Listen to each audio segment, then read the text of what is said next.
هذه رابع ركلات ترجيح تجمع ميلان واليوفنتوس في النهايات التسع اللي جمعت الفريقين. نهائي كاس ايطاليا 73 تعادل 1-1 وفاز ميلان بركلات الترجيح. في عام حقيقة 2003 دوري الأبطال تعادلوا وفاز ميلان بركلات الترجيح. السوبر الإيطالي 2003 اللي تكلمت عنه تعادلوا 1-1 في نيوجيرسي وفاز يوفنتوس بركلات الترجيح. هذه الرابعة، الأولى لماركيزيو، سجل عندك يا مشاهد، الأولى لماركيزيو وبالتالي موجود في المرمى يتقدم. جول أول من ركلة ترجيحية أولى. لكن في ركلات الترجيح في نيوجيرسي سجل لليوفنتوس ديفايو وتريزيجيه وبرينديلي وكامورانيزي وفيرارا، كلهم سجلوا، بينما سجل لميلان بيرلو سيرجينيو وضيع بروكي كريستيان بروكي. وهذا الميلان الآن يؤازر وسجل نيستا ولم يكن ذلك كافيا. الآن لدينا الدور على من؟ الدور على لابادولا. ماذا يفعل لابادولا؟ بوفون في المرمى ولابادولا يتقدم ويصدها بوفون.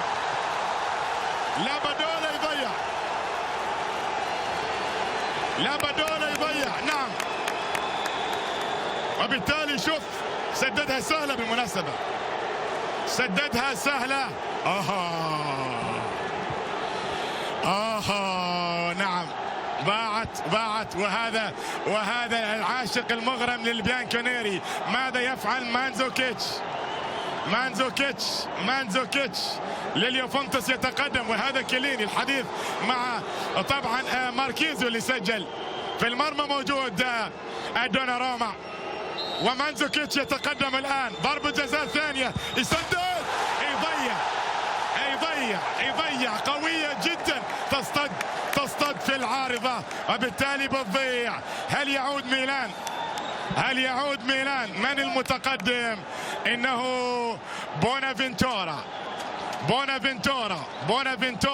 هذه الكرة القوية جدا، مسددة قوية طبعا، واصطدت بالعارضة وارتقت عاليا. وهذا بونافنتورا يريد أن أيضا يواصل عطاء الكبير في هذه المباراة إذا نجح في تسجيل ركلة ترجيحية. لكن أمامه هذا الكبير، هذا المتحفز، هذا الرجل الذي يلعب مباراة رقم 600 وقال بالحرف الواحد لن تكون الأخيرة. وبونافنتورا يتقدم الآن، ضربة ترجيحية في غاية الأهمية. حكم المباراة يطلب منها أنه يعيد طبعا التنفيذ أو يضع الكرة في المكان السليم.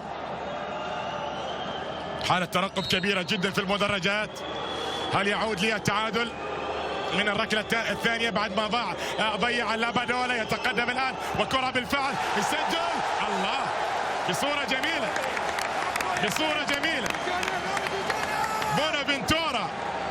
الأمور الآن التعادل في كل شيء، 1-1 في المباراة ككل. وهذا اليوفنتيني كان يتمنى أن تكون ضائعة، وهذا الروسينيري سعيد بالعودة إلى التعادل. 1-1 في ركلات الترجيح، 1-1 في المباراة ككل. ويا لها من أعصاب عزيزي المشاهد المتابع للفريقين، العاشق للفريقين. الآن هيغوايين، الثالثة لليوفنتوس هيغوايين دوناروما في المرمى. هيغوايين، ماركيزيو سجل الأولى، مانزوكيتش أضاع الثانية. ماذا يفعل الأرجنتيني؟ هيغوايين يتقدم والحضور لحارس المرمى دوناروما يتقدم، يسدد جول في منتصف المرمى مباشرة، لأن الكل يعلم بأن حارس المرمى أيا كان طبعا يختار له زاوية يطير فيها هو وقراءاته، صابت يا خابت. لكن بالفعل استغل ذلك هيغوايين ووضع الكرة في منتصف المرمى مباشرة، وكانت بالتالي تقدم اليوفنتوس. الآن يتقدم لاعب فريق نادي ميلان. طبعا مونتليفيو خارج الملعب مباشرة وخارج القائمة لأنه مصاب، ولكنه موجود مع المجموعة. وهنا كوشكا، هذا كوشكا يتقدم الآن. ولاحظ النظرات من جانب بونافنتورا، أو عفوا من جانب مونتيلا. ترجيحية ثالثة، يتقدم كوشكا الآن، يسدد جول، هدف أيضا 2-2. جالياني جالياني يتابع ويناظر، والأمور عند تعادل مثير عزيزي المشاهد، تعادل في غاية الإثارة، ربما تصل إلى ما هي أبعد من الركل. يعني فعلا في هذه السن المتقدمة يفرح بهذه الصورة. ضربة ترجيحية، سامي خضيرة الآن، خضيرة يتقدم للركلة الرابعة لليوفنتوس، يتقدم، يسجل بكل ثقة. التونسي يسعد عاشق لبيانكونيري. نعم، كل ما سجل فريق كلما حول الضغوطات على الفريق الآخر. شوف بذكاء كبير اختار الزاوية، ما تردد، سدد، ما كانت قوية وإنما كانت مركونة بصورة جيدة. والآن لدينا لاعب أبدع في المباراة، إنه الإسباني سوسو على التنفيذ. هذا سوسو ربما ندم كبير في ليفربول على ترك هذا الموهوب، لكنه الآن أمام ضربة ترجيحية مهمة، يتقدم أيضا بصورة ذكية. لكن يا أعصابك يا أخي، أنا كنت أتكلم عن بيرلو بالمناسبة. بيرلو في 2006 تقدم بركلة ترجيحية وقال يعني لنفسه عندما تقدمت لتسديد ركلة الترجيح في نهاية مونديال 2006، قلت لنفسي إما أن تكون توتي وإما أن تكون غبيا، إما أنك تكون توتي وتفعل كما فعل توتي، وإما أن تكون غبيا، وكان بالفعل الذي أهدى. لكن الآن لدينا ديبالا موجود على ركلة ترجيحية خامسة لليوفنتوس، يتقدم ويسدد ويسدها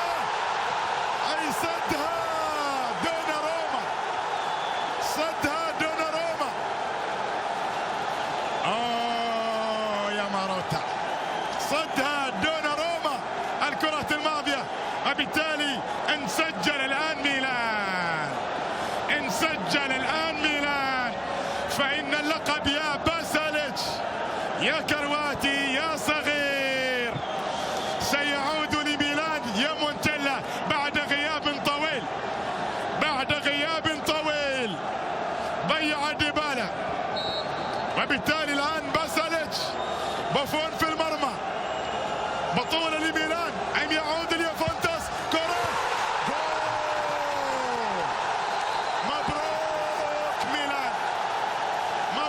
ميلان، ولاحظ الفرح الكبير، عاد ميلان، بطولة غابت سنوات، يعود ميلان بالفعل ويتوج ميلان بالسوبر الإيطالي في هذه الأمسية الإيطالية المثيرة عزيزي المشاهد. نعم، ركلة ترجيحية، باساليتش واليوفنتوس كلما جاء للدوحة كلما خسر اللقب بركلات الترجيح. 2014 يا ديبالا أمام نابولي بركلات الترجيح، 2016 أمام ميلان بركلات الترجيح. لكن يا هي فرحة عند عشاق ليبيا، عند عشاق الروسينيري، فرحة عند هذا الرجل، دموع الفرح.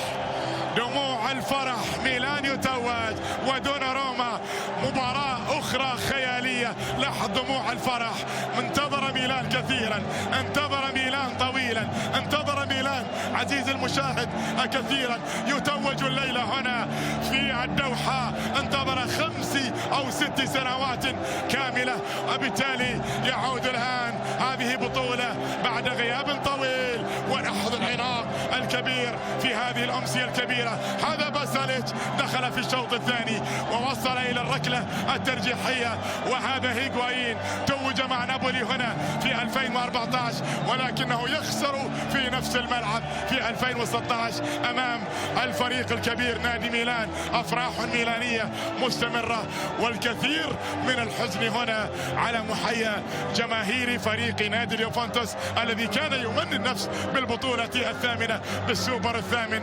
ولكن هذه الليلة ميلان يعادل اليوفنتوس وتصبح الأمور 7 ألقاب سوبر لميلان و7 ألقاب سوبر أيها السيدات والسادة لنادي ميلان. وكرة قدم إيطالية قدمت على طبق فاخر هنا في العاصمة القطرية الدوحة. هكذا الأفراح.